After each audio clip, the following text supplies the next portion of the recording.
Oi, gente, tudo bem por aí? Vamos de primeiro diário de leitura de Dr. Fausto, do Thomas Mann. Eu já cheguei quase na metade desse livro, que é realmente muito denso, e eu tava pensando na melhor forma de trazer esses diários de leitura para vocês. E aí que eu pensei que eu poderia dividir esses diários por temas. E nesse primeiro diário eu vou tratar de 2 temas. Vou tratar da música na literatura e também do tema o sagrado e o profano. Vamos lá? Essa história é narrada em terceira pessoa por um amigo de infância do nosso protagonista, Adrian Leverkun.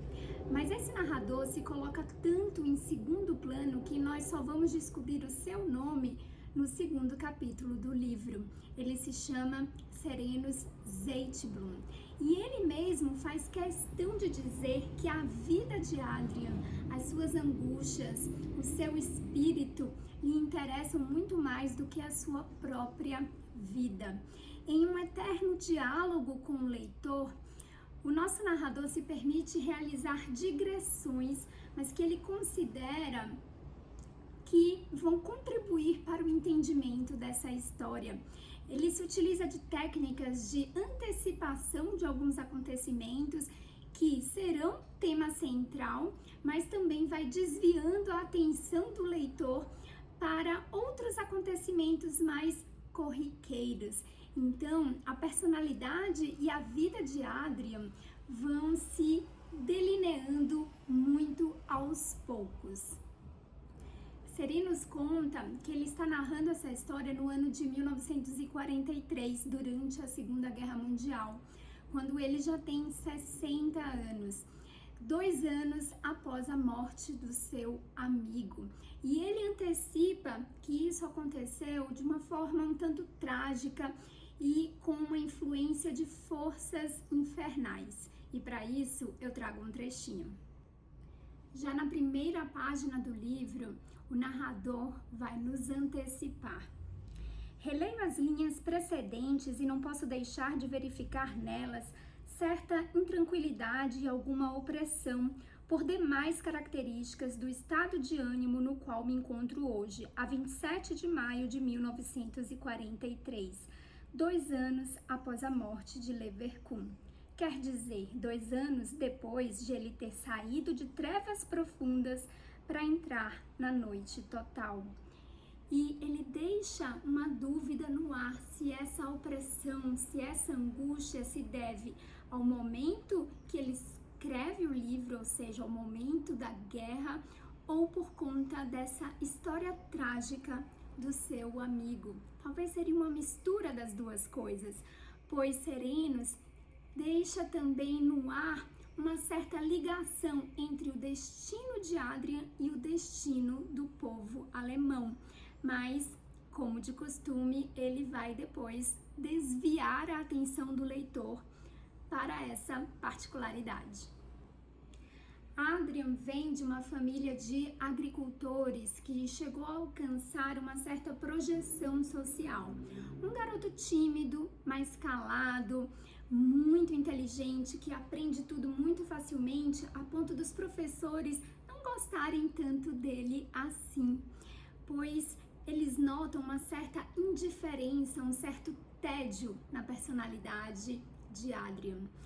E quando ele termina o ensino fundamental e ele vai cursar o ensino médio, que ele fala aqui dos anos ginasianos, Adrian se muda da fazenda, do campo, onde ele mora com seus pais e seus irmãos, para a cidade onde mora o nosso narrador.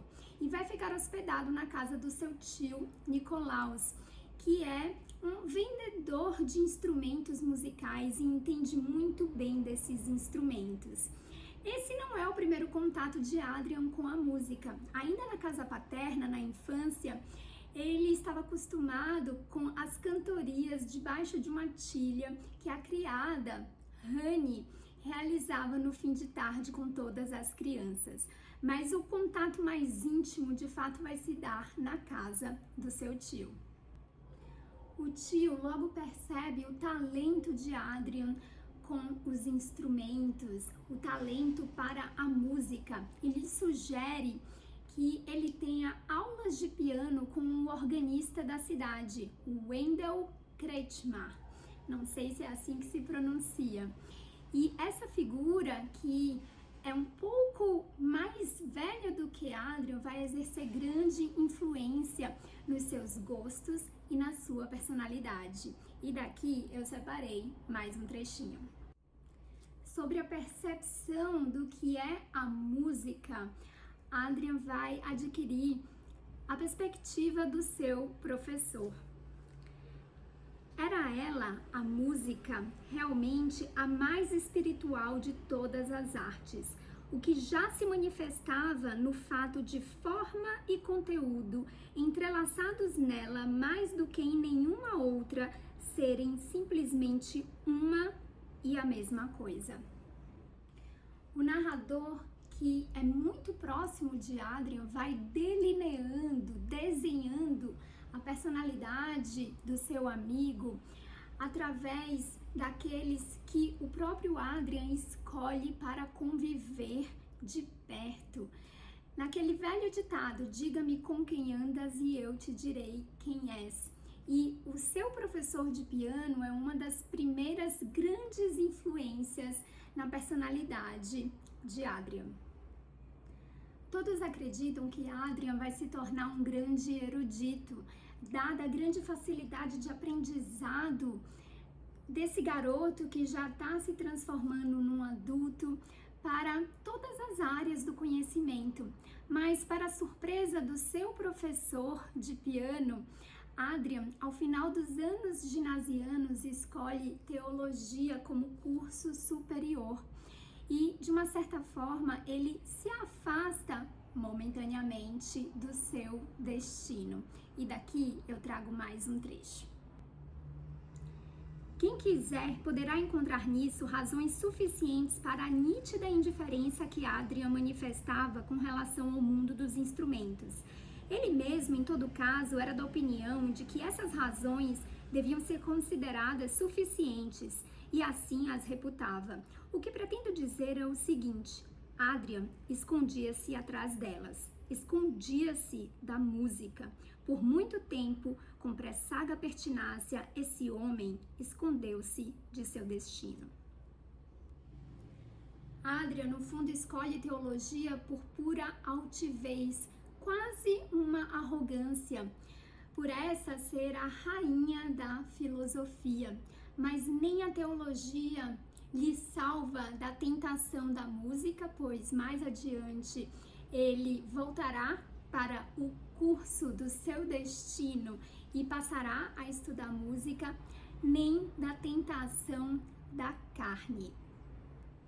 E é no momento que ele volta para a música, que ele volta para o seu destino, que nós vemos um aprofundamento dessa personalidade e da espiritualidade que envolve Adrian. E aqui existe uma grande semelhança com um outro personagem de Thomas Mann, Hanno, que é a última geração de Os Buddenbrook. Hanno, que não seguiu a carreira do pai e escolheu a música como seu destino, que era apaixonado pelo piano, mas rejeitado por conta dessa escolha por parte da sua família. E daqui eu separei 2 trechinhos. A música está na literatura de Thomas Mann desde a sua primeira obra, Os Buddenbrook. Havia só Gerda Buddenbrook, o pequeno Johann e Clementine. Mais tarde, Hanno fez no salão os preparos para a música. Esperou a mãe no piano de cauda. Tocaram a sonata Opus 24 de Beethoven. No adágio, o violino cantou como um anjo, mas Gerda, pouco satisfeita apesar disso, tirou o instrumento do queixo.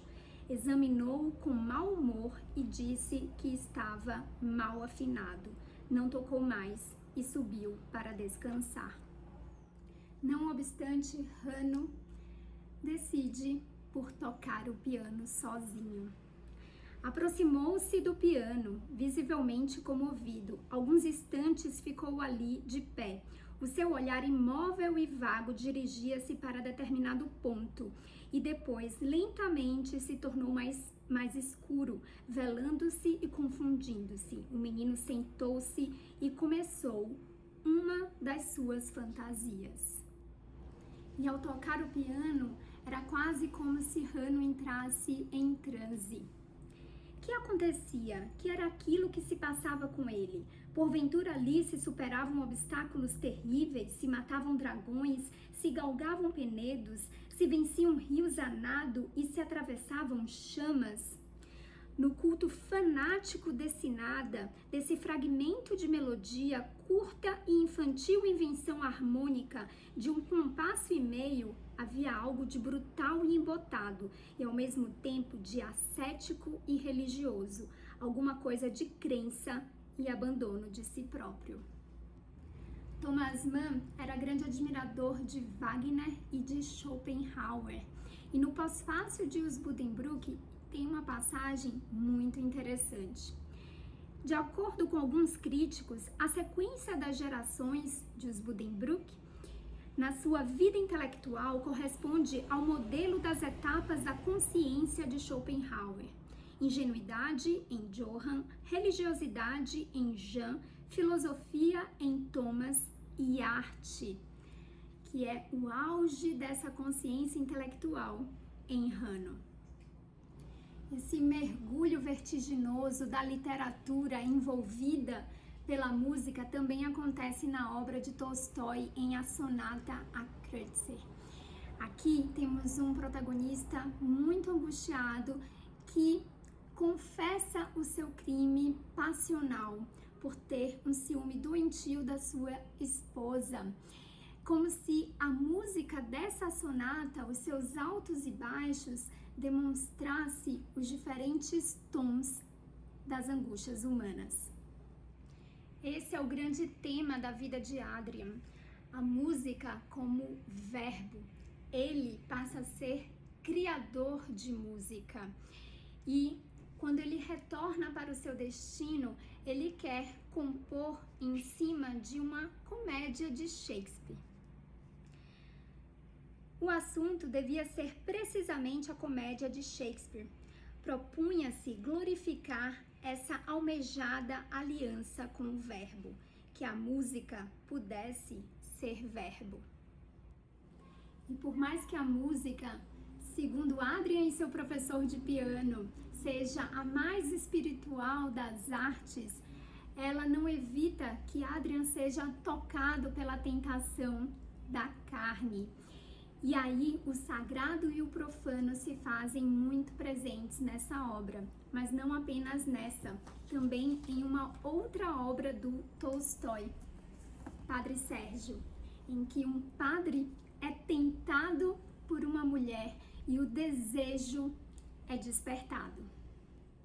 Estamos nos aproximando das forças infernais antecipadas logo no início pelo narrador, que vão influenciar o destino desse protagonista. O problema é quando o sagrado e o profano se encontram em personalidades como a de Adrian, personalidades sem alma. E daqui eu separei mais 2 trechinhos para fechar esse vídeo. O embelezamento, o encobrimento, o enobrecimento a que me referi são obras da alma. Essa instância intermediária, mediadora, fortemente tingida de poesia e na qual o espírito e o instinto se interpenetram e se reconciliam de certa feição ilusória, o que, portanto, acontece num plano de vida especificamente sentimental. Personalidades como a de Adrian não têm muita alma.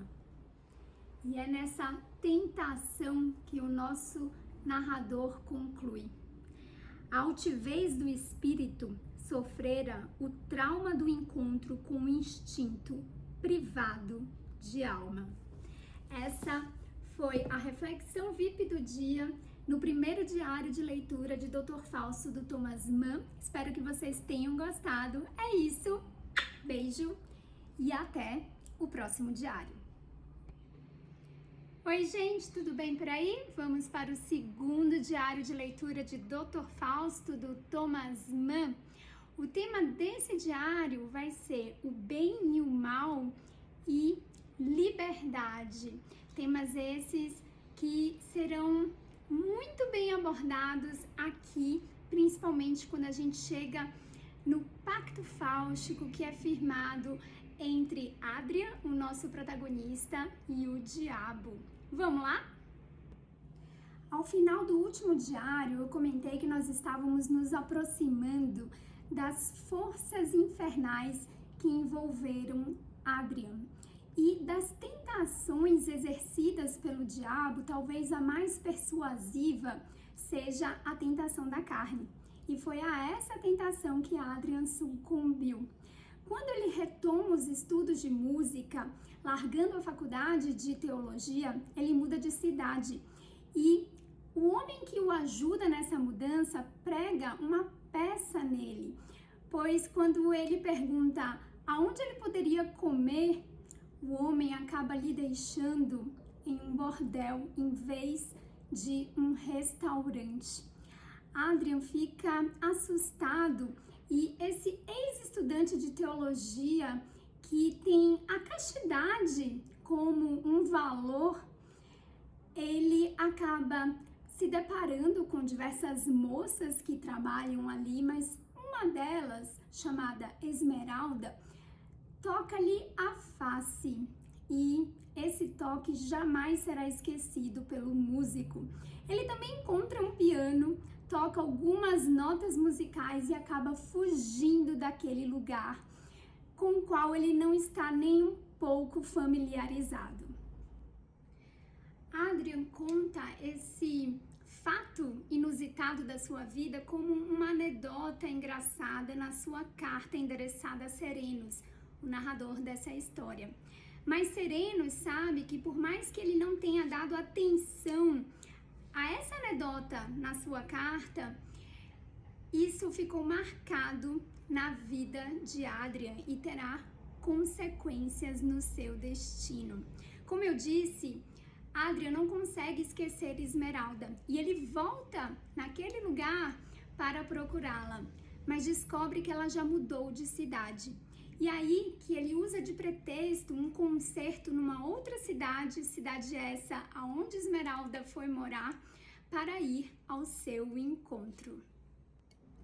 Quando ele volta de viagem, ele cai doente e fica subentendido nessas entrelinhas que ele contraiu uma doença venérea durante a viagem. Adrian passa em consulta com o primeiro médico, mas no seu retorno acontece que o médico morreu subitamente.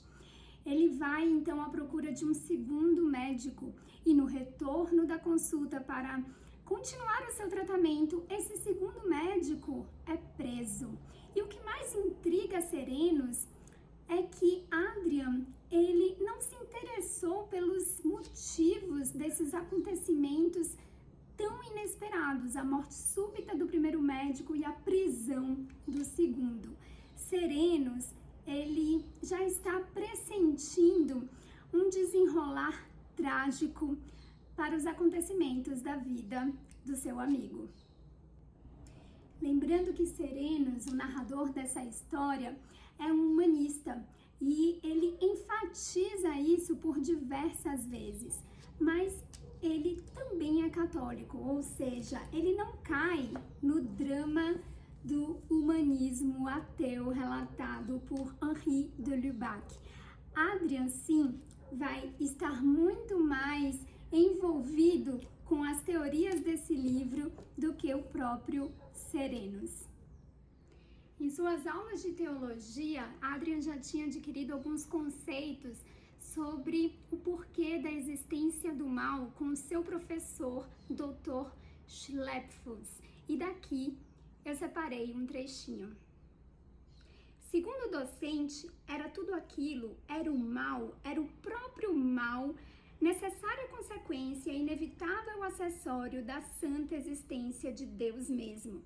Assim como o vício não consistia em si próprio, senão tirava seu prazer da poluição da virtude, sem a qual não teria raízes.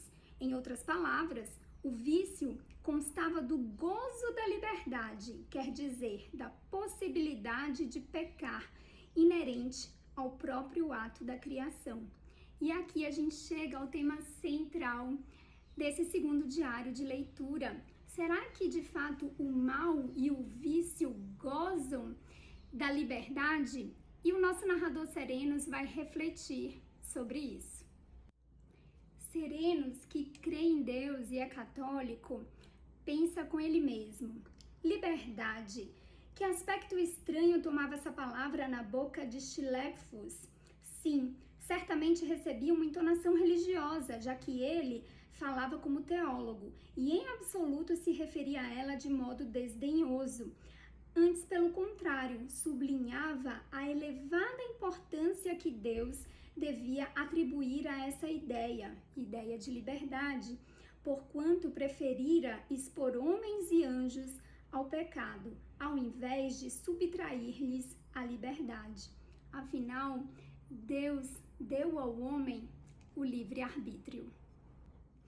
E mais uma vez, Serenos faz um contraponto entre a história de Adrian e a história que ele está vivenciando no ano da escrita dessa biografia, ou seja, a história da Segunda Guerra Mundial e do povo alemão. Mas, na vida dos povos e no decorrer das lutas históricas, a liberdade já desempenhara um papel diferente, talvez menos espiritual e, todavia, não desprovido de entusiasmo. É o que faz agora quando redijo esta biografia em meio à guerra atualmente desenfreada. E na minha reclusão me apraz crer que a alma e o pensar do povo alemão sujeito à mais petulante arbitrariedade não serão os últimos a se mostrarem sensíveis a ela. Serenos sabe que o destino do povo alemão será tão trágico quanto o de Adrian, ganhando ou perdendo a guerra. E nessa reflexão sobre liberdade, ele conclui: certa gente não deveria falar de liberdade, razão e humanidade. Melhor seria que se abstivesse disso por motivos de decência. O pacto fáustico vai se delineando aos poucos, até ser finalmente firmado e ficar claro para o leitor quando Adrian recebe a visita do diabo em pessoa. E nesse diálogo, nós vemos que inicialmente Adrian acredita estar tendo uma alucinação, por estar com febre talvez, pois ele sente muito frio. Mas depois ele mesmo acredita na sua visão. O diabo quer firmar um contrato de compra e venda com Adrian. Ele quer comprar a sua alma em troca de tempo, 24 anos. E ele deixa claro que o o atraiu em Adrian foram a sua soberba, vaidade e orgulho. E daqui eu separei mais um trechinho. Em ébrio narcisismo, todas as delícias de um estro quase insuportável, de modo que, com mais ou menos razão, chegará talvez à convicção de que, desde milênios, jamais houve tamanho engenho, e simplesmente se reputará um Deus em certos momentos desenfreados. Como poderá uma criatura dessa se preocupar com um momento em que cumpra pensar no fim? No entanto, esse fim pertence a nós. Ao fim, ele será nosso. E ele ainda continua: pois oferecemos esse gênero ao máximo, em levos e iluminações, experiências de desembaraço e desenfreamento, de liberdade, segurança, facilidade, sensações de poder e triunfo que fazem o nosso homem perder a fé nos seus próprios sentidos e ainda lhe proporcionam admiração colossal por suas próprias realizações. que até pode induzi-lo a renunciar de bom grado a qualquer estima que venha de outros e de fora, sob o frêmito do narcisismo e até mesmo o delicioso horror a si. O que o diabo propõe a Adrian é que ele se torne um monstro divino, que ele possa ter ainda mais orgulhos das suas enormes realizações. E quem negou a Deus para colocar toda a sua crença no homem e dar a esse homem um poder divino foi Nietzsche. Com seu niilismo, ele chega à teoria do super-homem, no qual o homem é o próprio Deus. E não seria isso que estaria sendo prometido a Adrian? Nietzsche, assim como o diabo de Dr. Fausto, apela para os instintos de grandeza do homem. E de O Drama do Humanismo Ateu eu separei 2 trechinhos. Esta foi a convicção de Nietzsche, e este foi o seu propósito. O Deus cuja morte Nietzsche anuncia e deseja não é apenas o Deus da metafísica, é precisamente o Deus cristão. Hostil ao cristianismo desde que perdeu a fé por volta dos 20 anos, Nietzsche lhe contrapunha um não absoluto. Sua negação radical desde o início será cada vez mais violenta e frenética. Seus últimos escritos são cheios de brados de ódio e de ataques. O que ele combate, Nietzsche, é a confiança, a candura, a simplicidade, a paciência, o amor ao próximo, a resignação, a submissão a Deus, uma forma de desarmamento, de negação do próprio eu. Todas essas virtudes que o cristianismo oferece ao homem para tentá-lo. Em seu diálogo, o diabo conta que ele e Adrian já estão ligados há 4 anos, desde o encontro do músico com Esmeralda, que foi enviada pelo diabo e de quem Adrian contraiu sífilis. E com esse pacto, a doença progredirá até o seu estágio terciário, a chamada neurosífilis, que vai causar em Adrian uma certa iluminação. Lembrando que Nietzsche faleceu de neurosífilis. E o diabo continua suas explicações sobre a doença. A doença, e em especial uma doença escandalosa, mais discreta, oculta, produz certa oposição crítica ao mundo, à vida mediana, deixa as pessoas revoltadas e irônicas com relação à ordem burguesa e faz com que suas vítimas procurem a proteção do espírito livre de leituras, de pensamentos. Logo depois que eles, os médicos, mediante o tratamento específico, circunscreveram devidamente a primeira infiltração cutânea, a lesão primária da sífilis, generalizada, e assim deram um vigoroso impulso para cima à metástase, a lesão terciária com acometimento do sistema nervoso central, estava concluída sua participação no negócio, cumpria afastá-los. Está aí a explicação do desaparecimento súbito dos 2 médicos que cuidaram de Adrian. E o próprio diabo recorda sobre a teoria da existência do mal. Já esqueceste o que te ensinaram na escola da sapiência, teologia, a saber que Deus pode converter o mal no bem e que não convém admitir que ele perca a oportunidade para fazê-lo? Item: é necessário que alguém tenha sido doente ou louco para que os demais não precisem sê-lo. E ninguém pode definir com facilidade onde a loucura começa a ser doença. E ele continua sua fala atrelando a sua existência e a existência do mal à liberdade. Onde nada existe, o próprio diabo não terá campo, e nenhuma Vênus pálida produzirá coisa alguma que preste. Nós não criamos novidades, que isso cabe a outra gente. Limitamo-nos a desatar e libertar. Afinal, quem cria a partir do nada é apenas Deus. Adrian, com toda a sua vaidade, acaba se interessando por essa conversa, mas ele quer saber a respeito do fim, ou seja, como seria o inferno, o lugar para onde ele estaria destinado. E o diabo responde: aqui termina tudo.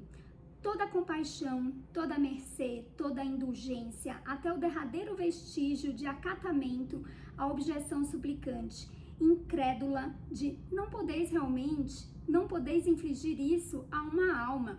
Pelo contrário, isso se inflige, isso acontece, sem que palavra alguma exija prestação de contas, num porão, à prova de ruídos, muito abaixo do ouvido de Deus e por toda a eternidade. O inferno é um lugar onde tudo termina, especialmente os limites. E quem também já se questionou a respeito disso foi Ivan Karamazov, que se fez a seguinte pergunta: se Deus não existe, tudo está permitido? O diabo também aparece na sala de Ivan e ele também acredita estar tendo uma alucinação, como mostra o trecho. És minha alucinação, és a encarnação de mim mesmo, mas pensando bem somente de uma parte de mim, de minhas ideias e sentimentos, e só os mais abjetos e tolos. E o Diabo de Dostoiévski também tece suas considerações a respeito da existência do mal, talvez de uma forma um pouco mais irônica. Sem sofrimento, que prazer poderia haver em viver? Tudo se transformaria no infinito Te Deum. É uma coisa sagrada, porém meio chata. Bem, e eu?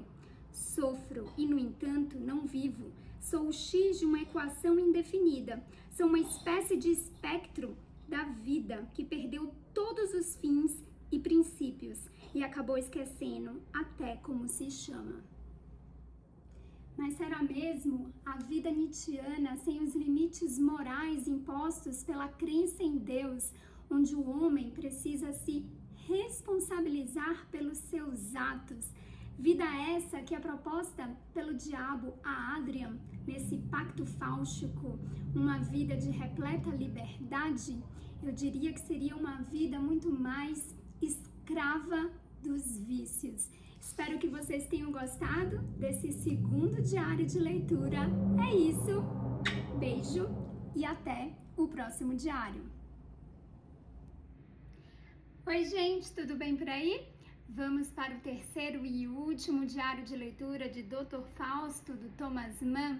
O tema desse diário vai ser a dupla cronologia desse romance, ou também o tempo pessoal e histórico. Vamos lá? Em Dr. Fausto, o narrador Serenos, que é amigo de infância de Adrian, que é o protagonista dessa história e protagonista também do Pacto Fáustico, ele se coloca sempre em segundo plano. Mas nesse diário eu quero trazê-lo ao primeiro plano, pois é ele quem mais vivencia essa dupla cronologia da história. Eu já comentei que Serenos narra a biografia do seu amigo enquanto está ocorrendo a Segunda Guerra Mundial. E essa biografia se passa nos anos anteriores, durante e posteriores à Primeira Guerra Mundial. Muitas vezes nós não conseguimos determinar se os sentimentos e as emoções expressadas por Serenos são devidos ao horror que está se passando do lado de fora da sua casa na Segunda Guerra ou a tragédia que ocorre na vida do seu amigo, a qual ele acompanha de perto. Vamos a um trecho? Não sei por que esta cronologia dupla retém minha atenção e me impele a assinalar os tempos pessoal e objetivo, o tempo no qual avança o narrador e o outro no qual decorrem os fatos narrados.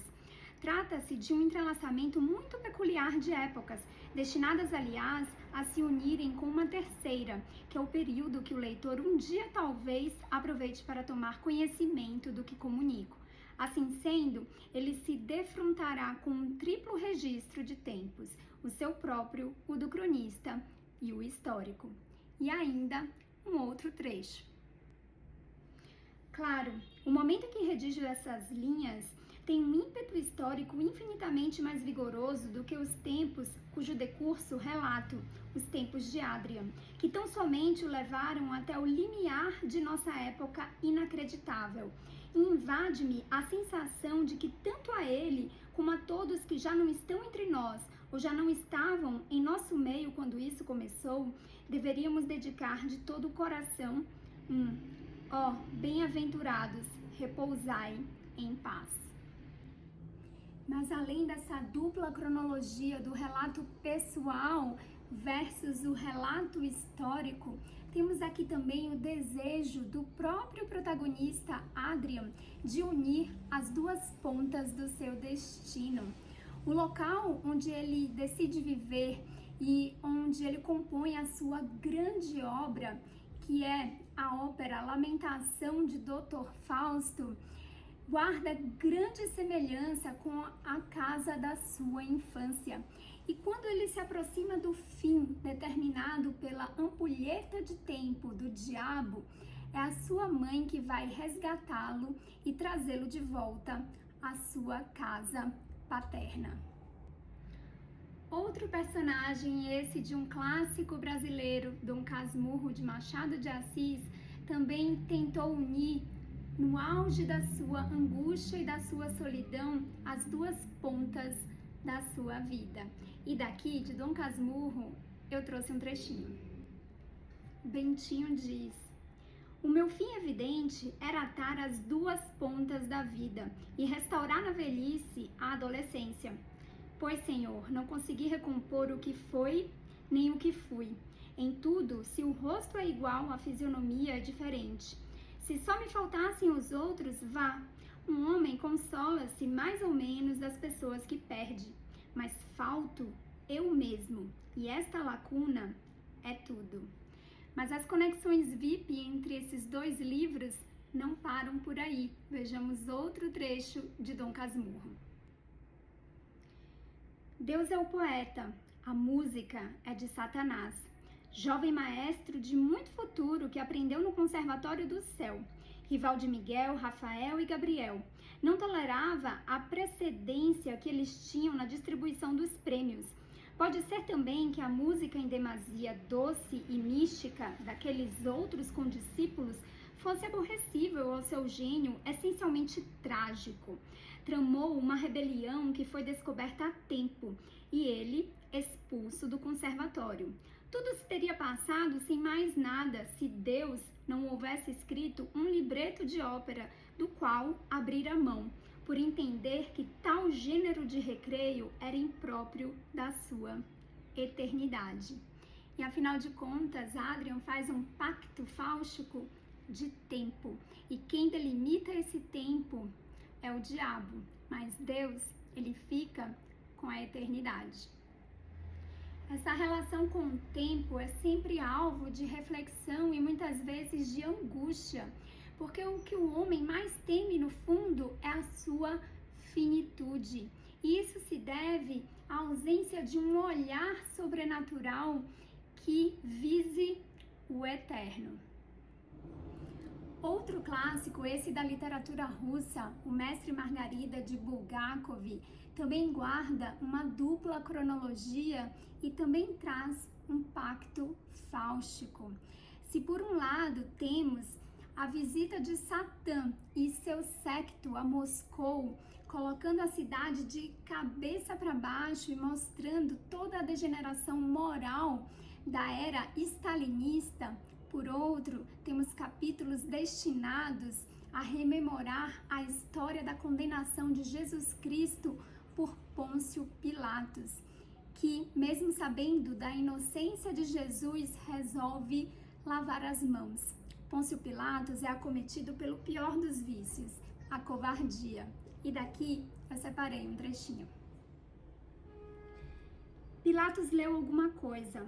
A morte não existe. Ontem comemos doces figos de primavera. Com caretas de tensão, Pilatos apertou os olhos e leu.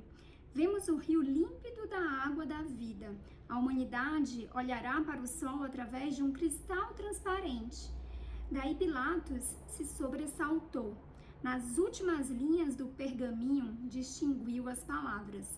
O maior vício é a covardia. Ambos os livros trazem essa dupla cronologia com uma intenção por trás.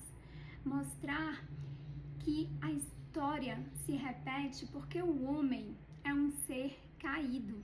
Mas não apenas isso. Mostrar também que pactos fáusticos individuais refletem pactos fáusticos sociais. Tivemos uma sociedade conivente na Alemanha e na Rússia. E talvez a maldade individual não tivesse tido tanto impacto e não tivesse horrorizado tanto a humanidade se não houvesse essa conivência do pacto fáustico social. Nesse pacto fáustico, Adrian vendeu a sua alma ao diabo, mas pagou um preço muito caro por isso. Para conseguir compor Lamentação de Dr. Fausto, o pacto determinava que Adrian não poderia amar. E por isso lhe foram tiradas as pessoas que ele mais estimou na vida. A única mulher a quem amou e o sobrinho que ele amava como um filho. Mas não apenas Adrian, compositor, pagou um preço alto por isso. A essa altura, a Alemanha, as faces ardentes de febre, no apogeu de selvagens triunfos, cambaleava, ébria, a ponto de conquistar o mundo graças a um pacto ao qual tensionava manter-se fiel e que assinara com seu sangue. Hoje, cai de desespero em desespero, cingida de demônios, cobrindo um dos olhos com a mão e cravando o outro num quadro horroroso. Quando raiará da derradeira desesperança um milagre que, superior a qualquer fé, traga a luz da esperança? Um homem solitário junta as mãos e diz: que Deus tenha misericórdia de vossa pobre alma, meu amigo, minha pátria. E assim eu finalizo o último diário de leitura de Dr. Fausto, do Thomas Mann. Espero que vocês tenham gostado. É isso! Beijo e bom sábado para todo mundo!